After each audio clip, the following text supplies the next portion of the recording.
Medieval Misadventures, Episode 28, How I Got to Train Heaven. And so after I knocked Freedom off the track and into the slack, I went onto a track close to the edge to look down, but the track unfortunately broke underneath me and I fell down the hill. Oh no! What happened after that? Well, moments later, Taylor and Lena rode up to the edge, and then they, along with Boxer, fell off the edge too. What happened? Did they dive off the edge to save you? No, I was listening to music, I had my eyes closed, wasn't watching where I was going, and bumped into them and pushed them off the edge, and they dragged me down with them. Well, that wasn't very clever now, was it? Yeah, what she said. Well, no, it wasn't. Taylor and Lena bumped into Scaredy when he stopped by the edge of a slope, and then that was what made Scaredy fall into the slack. And then I bumped into Taylor and Lena and we all fell in the slack too. Crimson and Fiona looked at each other and rolled their eyes. Now kids, said Scaredy, it was just an accident. It's not like they did it on purpose. And well, you know, if they hadn't come to Train Heaven with me, I don't know if I possibly would have been able to make it out without their help. So things had a way of working out when they came to Train Heaven with me. I guess you're right, said Fiona. Yeah, I agree. He's right, said Crimson. Just then, Casey Jr. popped into the yard. He had had a long day of work and was looking forward to a well-earned rest. Howdy, y'all, he said. What's going on here? Oh, nothing much, said Scaredy. Boxer and I were just telling my kids the story of how we got to Train Heaven. Whoa, what? Really? That's a little dark for a kid's story, said Casey. Oh, we don't mind, said Fiona. Yeah, said Crimson. If we hear the story of how they died, then we can know if they died a hero, or if they died because they were attacked by a bad guy, or if they, well, died doing something silly. No offense, Boxer. None taken, said Boxer. Hey Casey, said Scaredy, why don't you tell them the story of how you got to Train Heaven? Well, I suppose I could, said Casey. Alright then. Well, it all started when I was working in the, what was it? I think it was a kingdom close to the Solar Kingdom. Wasn't the mainland kingdom, but it was like the kingdom of Brighton, I believe. One day, I was waiting for a goods train to be shunted for me. The train that I was pulling had some explosives in it. The engine that was shunting my train was being rather rough. Be gentle, I said. These are explosives after all. We don't need you blowing up the yard. Yeah, said the engine. Now go get the brake van and then couple it on carefully so I can be on my way. Alright, said the engine. He began to back up, but then he noticed a couple of other cars and a siding next to me. He decided to do something naughty. The shunting engine collected the brake van first, but before he coupled it onto my cars, he collected the extra cars and coupled them onto the back of the train. You're good to go, Casey Jr., he called, and he puffed away. Thank you very much, I called, and I puffed away, not realizing my train was twice as long as it was supposed to be.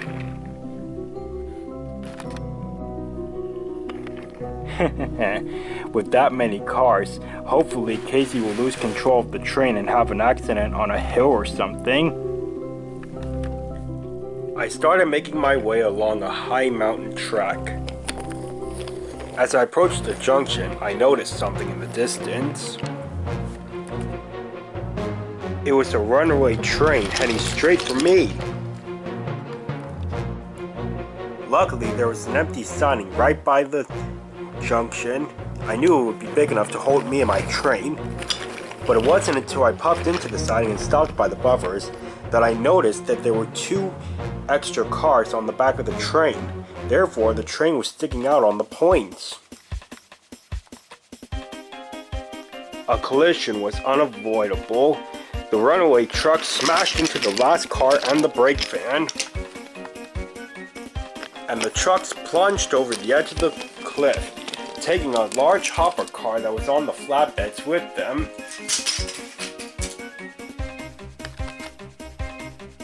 But the trouble wasn't over yet. My brake van was dangling over the edge, and it began to slide off, and the couplings began to pull the rest of the train off the cliff with it. The brake van fell to the ground first, then the extra trucks. Then my trucks of explosives fell.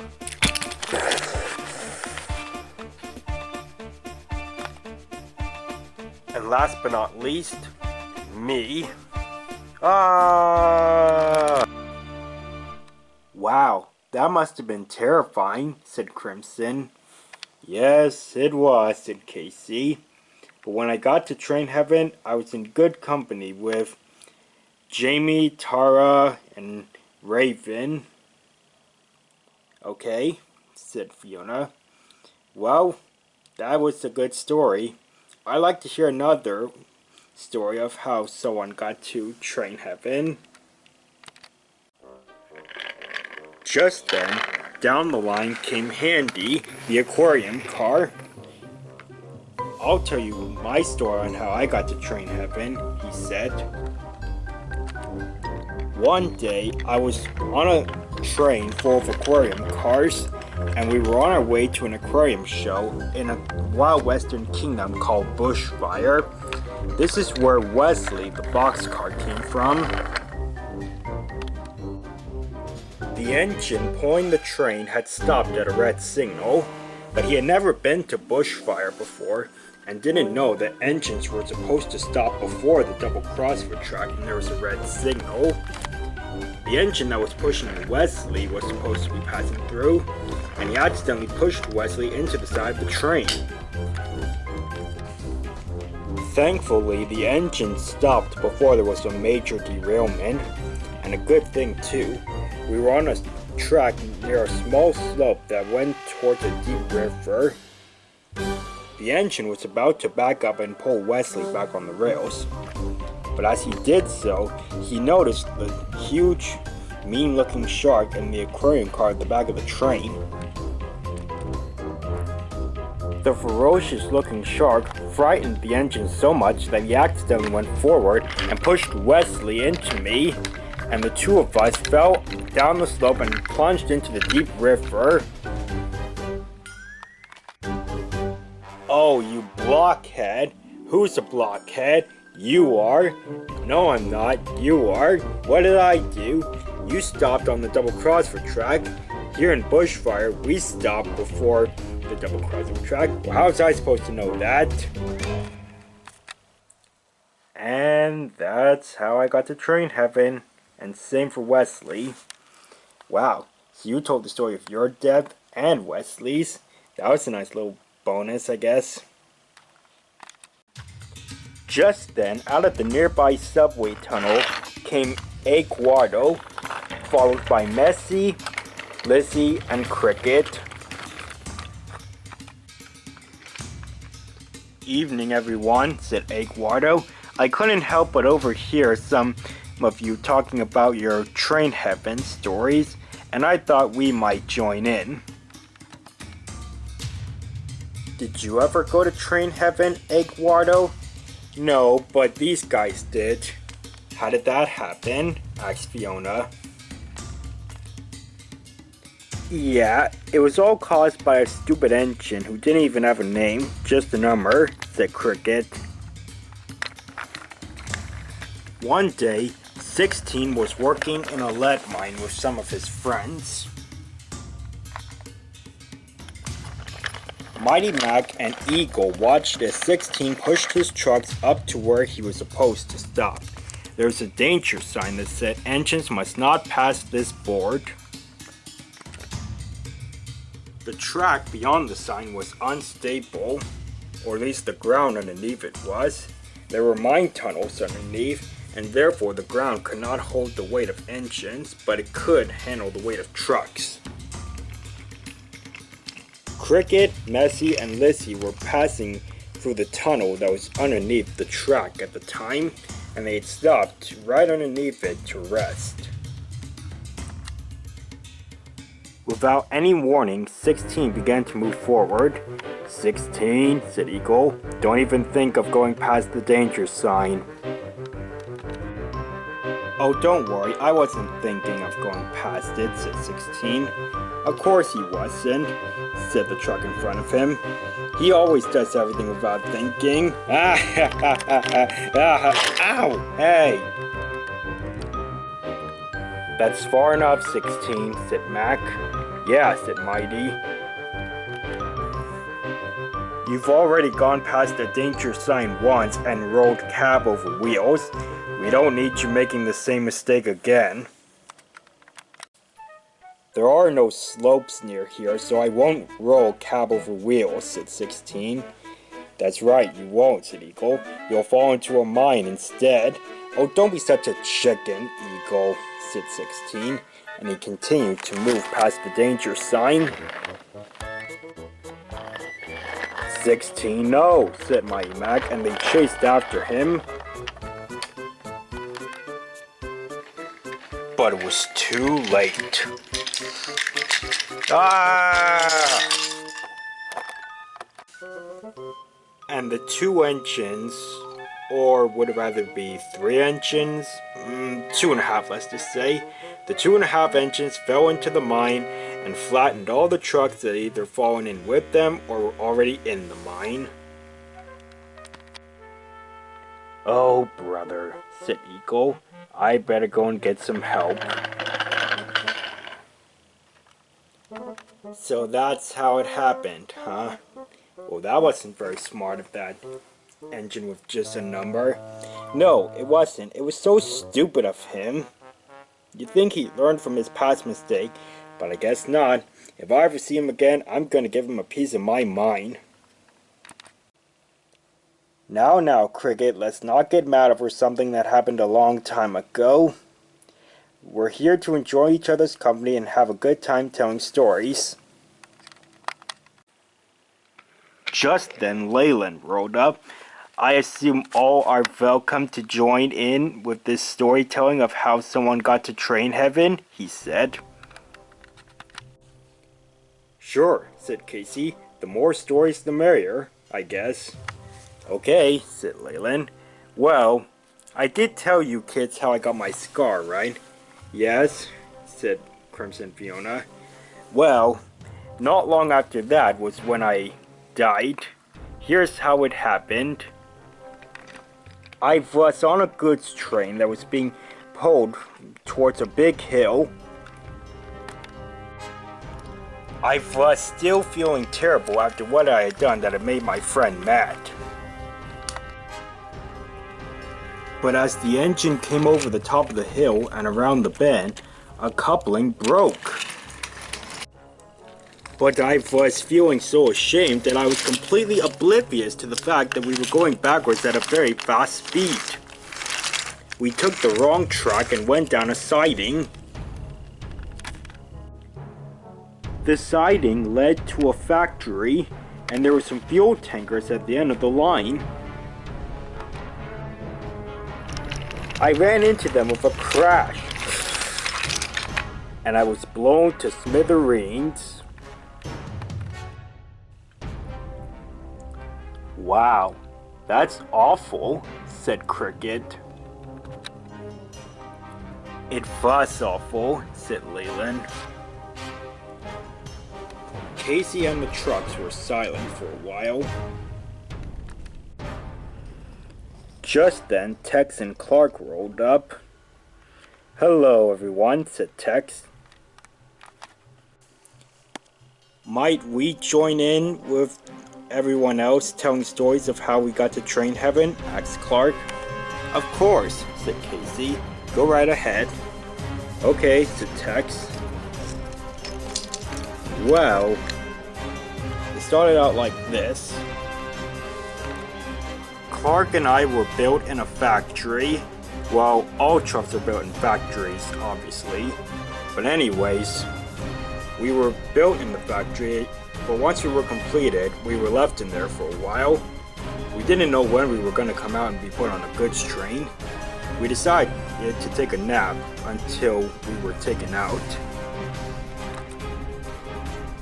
Before I closed my eyes, I looked out the window and saw that there were some fuel tankers on the track outside the factory. I had just gone to sleep for a few seconds when suddenly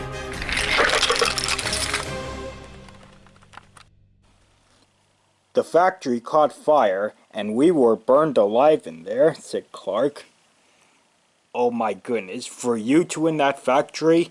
I'm so sorry. I didn't mean to kill you guys."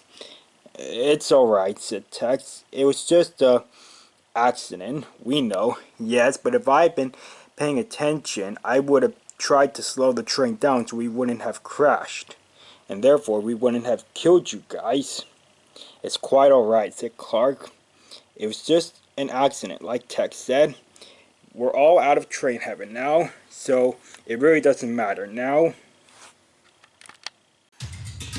"Hold on," said Boxer. "How come you guys don't have a German accent like Leyland does?"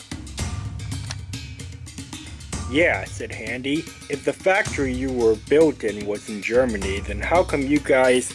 "Actually, that factory was in Europe," said Leyland. "Europe?" said Security. "Yes, Frida, the engine that was pulling my goods train, was taking the goods from Germany to Europe." "That's an awfully long way to go," said Casey Jr. "Yes, it is an awfully long way to go," said Leyland. "But Frida is a fast, streamlined engine, so she made it to Europe pretty quickly with the goods train." So yeah, we were already in Europe when the train broke away. So the factory that Tex and Clark were in was in Europe. So naturally, they would be given British accents then. Is something going on here? "Oh, hey guys," said Skitty. "We're just telling stories of how all of us got to train heaven. Would you two care to join us?" "Sure," said Shock. "Might we join in too?" asked Elvis. "Oh, hello there. I didn't know you guys were behind me," said Leyland. "Sure, you guys can join in too." "Can we go first?" asked Shock. "Sure," said Elvis. So Shock and Black Widow spun on the turntable. They moved into a siding and began to tell their story of how they got to train heaven. "Some of you may know," said Shock, "that I was the leader of my own gang for a while. One day, me and my gang were asleep in a shed which was right next to an oil depot. There was a biplane flying outside, but it was rather rude and often flew way too low."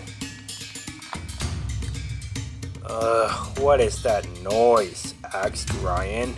"Is that dumb biplane again?" said Inchworm. "Shock, tell him to buzz off," said Mary the forklift flatbed. "Alright, I'll try," said Shock. But before Shock could exit the shed, the biplane began to soar back up, but it nearly collided with another plane. The second plane swerved and lost control. and it plummeted down. Well, you can probably guess what happened next. Yep, that's a no-brainer, said Eduardo.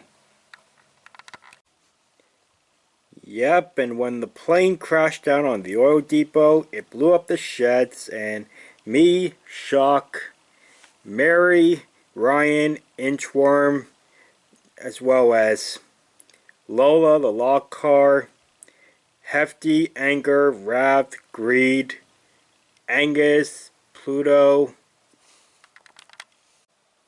Yep, that was pretty much everyone that was in the shed, the whole gang. Yep. Okay then, said Handy. Well, Richie, Elvis, you ready to go? Yep, said Richie. One day in Kenya, Richie and I were spinning around on a turntable.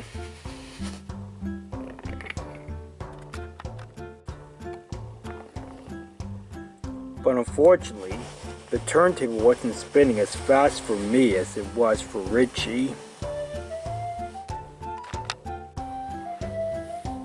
Oh, this is ridiculous, I said. Why won't the turntable spin as fast for me? Richie chuckled. Maybe it's because you're sitting on the edge of the turntable. If you were sitting in the middle like I was, the turntable would be more balanced and would spin faster. Oh, alright, said Elvis, but unfortunately he started moving while the turntable was still spinning. And his front wheels accidentally went onto the track in front of him. The turntable groaned loudly as it tried to move. Uh-oh, this ain't gonna be good, said Elvis, and it wasn't. Whoa! Elvis was thrown into the air in a series of spirals and began to fall down towards Richie. Let me guess, you landed on Richie and you exploded and you both died? No. Yeah, Scaredy, I wasn't carrying any liquid that day. Anyways, Richie backed up just in time and Elvis landed on the track with a loud thud. But instead of checking to see if Elvis was alright, Richie became cross. What are you, crazy? Said Richie. You could have killed me. This made Elvis cross. Well, maybe it wouldn't have happened if you hadn't told me to move. Well, you know, I'm not saying anything. And Richie rode away instead of helping Elvis get back on the track. After that, Richie and I became enemies.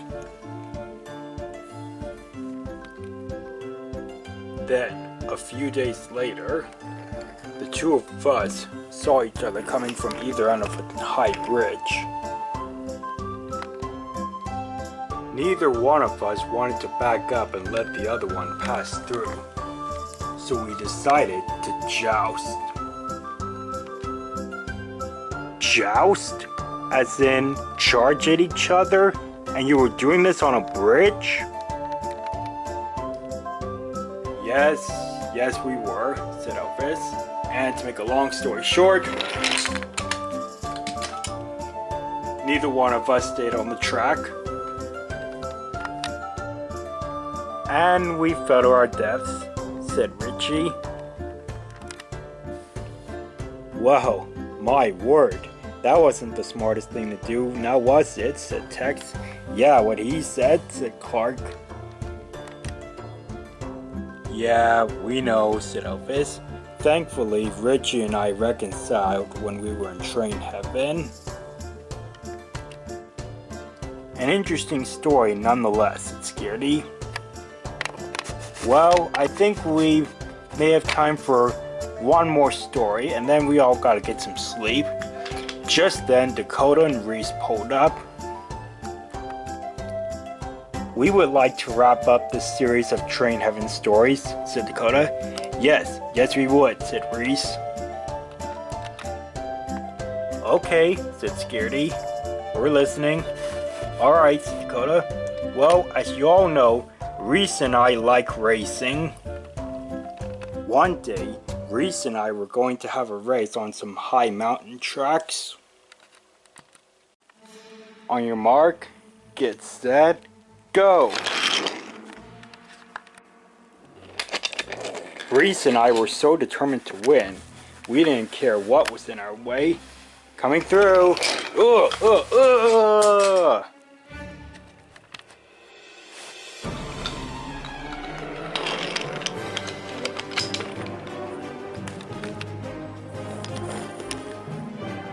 Coming through! Whoa, look out!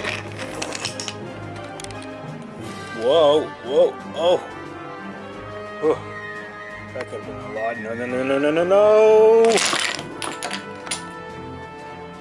Oh, still on the rails. Thank goodness. Oh, come on! Ah! But as Dakota and I were approaching the other side of the mountains, we came to a sharp bend that was right by the edge of the cliff. Whoa, whoa, whoa, whoa, whoa. Oh, phew. Whoa, ah! And that's how we died. Yep, same for Calvin and Hobbes. And the truck ninjas. After that, the trucks and engines went to sleep that night. They had a nice evening telling stories, but were ready for a good night's sleep. But not all the trucks were ready to go to sleep yet.